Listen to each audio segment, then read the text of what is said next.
Well, first of all, thank everybody for being here. This is an exciting day. Obviously, the season kicked off a couple weeks ago with practice and everything, and we're certainly excited where we are with our group of guys. We're 15 or so days into the practice season, so we're a little over halfway through our preparation for the first game on November 6th, and so we're very excited about where our guys are and the work that they've put in and the changes and adjustments that they've made with their games, with their bodies, their maturities, and so we're very much looking forward to this next season as we get going. Jordan said that last year kind of brought them together, which, in a way you'd think you would understand if it kind of tore people apart a season like that. So how have you seen that? Have you seen them actually coming together? We have. I'll say this, just to reflect on last year, it was a difficult year, obviously, looking at, the distractions, the win-loss record. I know that's what you guys see, and that's where that comes from. But, that's where families are made, okay? That's where your character is really shown, is in those tough times.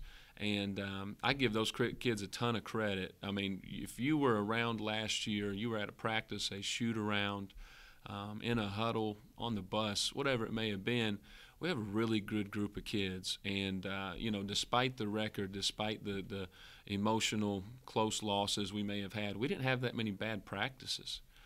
We didn't have too many days where we didn't come in and we didn't learn something from each and every one of it and bring a good attitude and come willing to compete and play hard. And so I think we had a lot of people in the community that would come to practice and say, you guys don't look like a 6, 7, 8 win team. And that was a big compliment, and I was really proud of that. And I just think that Jordan's exactly right. That's when you do come together.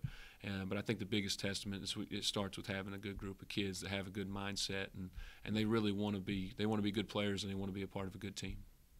They all mentioned it was a learning process, that it was basically one for the books for them. Yeah. Where are they now, right now, compared to this time last year?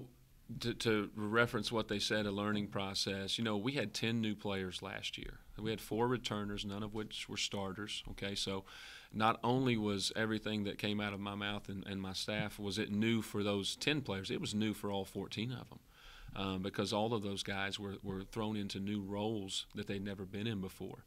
They were learning things. Each and every one of those new players, they were the best player on their team the year prior, whether it was high school, junior college, or prep school, or whatever it may have been. So they were all adjusting to new rules, new ways of doing things, right on down the line. And so probably the most refreshing thing this year is not everything is new. We have 4 players that are new to our program this year. That makes a huge difference. And I always use the phrase, it's a Tom Izzo thing, that a coach team will only get you so far. A player-coach team has a chance to be special. And if you come to our practices and things now, you'll see a player-coach team. It's not just my voice all the time. It's these guys. And it's, it might be fundamental things. It might be silly, not silly, but simple things, simple, staples of our program, non-negotiable things to do and to not do, whether it's catching a ball with one hand or whatever it may be. And those are things that the returning players are teaching the new guys, and they're leading by example. So I think there's an air of confidence that comes with that. I think that you can play free and loose and more confident when you're not thinking all the time of so many new things that are being thrown your way. And so I'm real excited for those guys because I've seen it here with them, and I've seen a huge difference from where they were individually and where we were as a team at this point last year.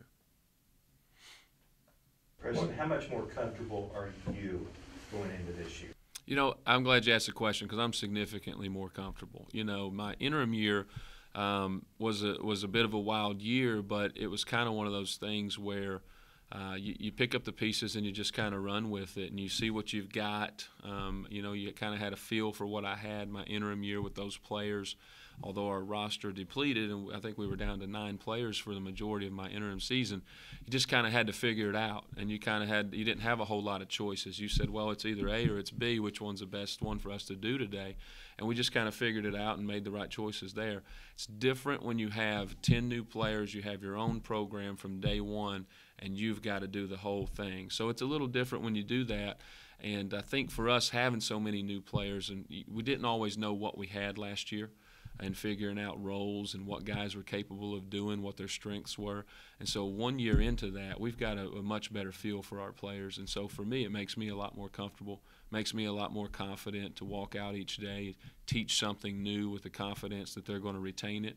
They're going to be able to go out and execute it. You know, you put in a new play for a guy, and just letting them play free and loose and play confidently. I think that comes from me, and I've got to feel that same way as well. What things will make you better this year? You know, I think that we're going to shoot the ball better. I would anticipate. We spent a lot of time doing that.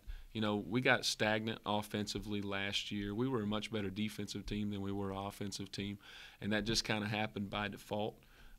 As we went through the year, that we kind of had to choose, all right, where are we going to have to hang our hat this year to be able to compete? And so we had to kind of hang it on the defensive end because we did struggle to score.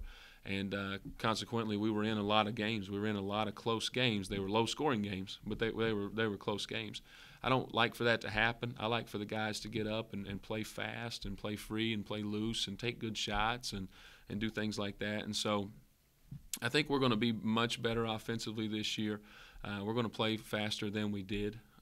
We're going to get after them a little bit more defensively. You'll see more pressing from our team this year, a little more aggressive man-to-man than what we played last season, trying to create some offense off of our defense.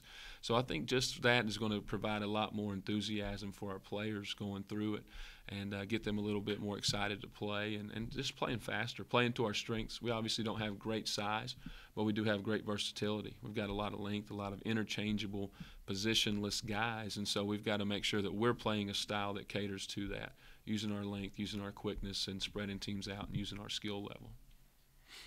Preston, do you think there's a player that when fans see him this year, they're going to go, oh, wow? You know, I think they're going to say that about quite a few of our guys, to be quite frank with you. One guy right now that's kind of stood out, and I'll talk about a couple of them, but one it would be James Baker. We've been really excited about James. You know, James came in as a freshman last year. He was a Kentucky All-Star, and he was a guy that we kind of talked about possibly redshirting at one point. We talked about that with him. He's a guy that also ended up starting a couple games for us, and I wouldn't trade that experience that he got last year in games. He had had some really good games for us last year, where he'd come in, he'd score 7 or 8 in a quick span, and then he'd turn back into a freshman, and we'd have to get him out real quick before he'd give up an offensive rebound. And I just think his confidence has really put him over the top this year. His body's changed, obviously. All of my freshmen have made significant jumps, you know, physically, with their maturity, their IQ. James is a really intelligent player. His IQ is off the charts. He's put a lot of time in the gym, and so I think fans saw flashes of him last year, and I think they'll see more consistent showings of what he's capable of doing this year. Another guy that did the same thing last year was Davon Cooper. Davon is a freshman last year. I think he started around 12 or 13 games as a freshman, came off a back injury, back surgery. He's another guy that at this point in time last year, we didn't know if he was going to play at all. He ended up starting 12 games for us. And he's another one that's really put a huge investment into his conditioning, changing his body, his confidence. He's a very, very gifted scorer, which is why I worked so hard to bring him here. And I think he's going to have the opportunities to showcase that for us this year as well. Talk a little bit about the leadership that you're seeing from your veteran players. You know, I think that it's something that has to really be learned. And so we spend a lot of time really trying to counsel those guys. You know, it's one thing to just give them a general, hey, be a better leader, but you got to really show them what that looks like and embrace them to do that. You know, those 3 guys that were here a moment ago are certainly a huge part of that. You know, Lamontre, this is his 4th year here, and you know he's been through a lot, and he's had a lot of success here as a player. And so I challenge him to really lead by example. I want him to come out with his intensity every day, play with great confidence. You know, he's not as vocal as the rest of the guys, and I'm okay with that. And I think as the coach, you've got to find their strength, whether it's as a player or as a leader or both. And so he's much better leading by example with the guys. And to his credit, he's owned doing that. He's become much more comfortable in doing that and just hanging his hat on locking in every day, taking coaching, learning, and just doing everything that we ask him to do. Jordan and AJ, their role's a little different. It's a little more taxing because I do expect them to be vocal. I give them the freedom that if we're doing a drill or we're doing something and one of their teammates doesn't do it at the level that they should be doing it, they don't do it right, I tell them, reset the drill. Go ahead and do it. And I don't know if a lot of coaches do it that way, but I just think that it carries a lot of weight when it's coming from two of your better players, your veteran players, when they say, no, listen, the way we just did that's not acceptable. That's not the way Coach showed us to do it. We know it's not going to translate to us performing the right way, so let's redo that. And you'd be surprised when you see the team really picks it up when that happens. And so do they always do that? No. Sometimes they need to be reminded to do that, but that's part of the fun. That's part of the fun to see them grow and do that, because I may go a week or so without telling them to do it, but all of a sudden, out of the blue, they're like, hold on. No, let's redo that. Let's make sure we get it right before we move on to the next thing. That's when you see great leadership and great maturity. Now, the guys who were in here earlier and spoke with us, they all three said that they have a chip on their shoulder for this season. How do you feel about that going into this new season? Yeah, I'm glad they do. It's nothing that we talk about. I think there's a lot of different ways to motivate guys, and I try to be more positive than I do negative. I don't like to look in the past. We want to talk about the future, and so you kick around the idea. Do you want to come in here and show the guys the preseason rankings, and do you want to talk about the 8 wins last year and use that as a motivator? That's certainly a tactic, but I think that's a tactic they have on their own. That's a chip that they wake up and have. I don't have to do that for them, and so I think playing with a chip on your shoulder is a good thing. I think you should have something to prove, and I think that you develop that habit of you've got something to prove every day when you come out here and practice, so that it's easier for you when you get to the games. And so I'm glad they shared that with you, because I don't talk about that with them too much. Do you wake up with a chip? What's that? Do you wake up with a chip? I wake up real excited to come to work every day. I do. I'm very blessed to be here. I'm certainly excited and grateful for the opportunity.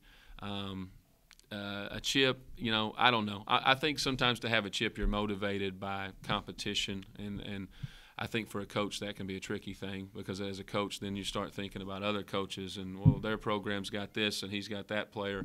I don't spend any time thinking about that. I think about my guys, my staff, and what we have to offer here at Morehead and what we have to work with and what we're going to do to maximize that. So probably not for me. How has the recruiting gone because you've had a heck of a whirlwind of a year and a half, 2 years. Yeah. What is the recruiting like now that you are solidly in place? It's been really successful, to be honest with you. We per rules, we can't talk about any players that are committed just yet until they sign in November. But we're in a very good spot in recruiting. We've landed our top guys at each position that we've wanted 2 years in a row now. We're very, very excited. To some guys that are on our roster right now, Malik Riddle is a top 200 player out of Memphis that we're really excited about. He's a freshman for us this year. Sasha Suhanov was a 6'11" Russian by way of Taze Valley up at West Virginia. He's a kid that, and I don't know what his rating was, and we don't get too caught up in that, but he's a kid that was a very sought-after player by a lot of basketball programs, and we had to work really hard to get him. And so my staff does a really, really nice job in recruiting. We kind of get all in, and we make sure that we're real about what we have to offer and who we are. And we've had a very good success rate once we finally get kids to campus for that official visit and showcase the family atmosphere that we have here, the support we have from our fans, the culture that we're building with our players, and the commitment that we have. And that's proved really well for us. And so recruiting's going very well, and we're excited about where it's going to go into the future as well.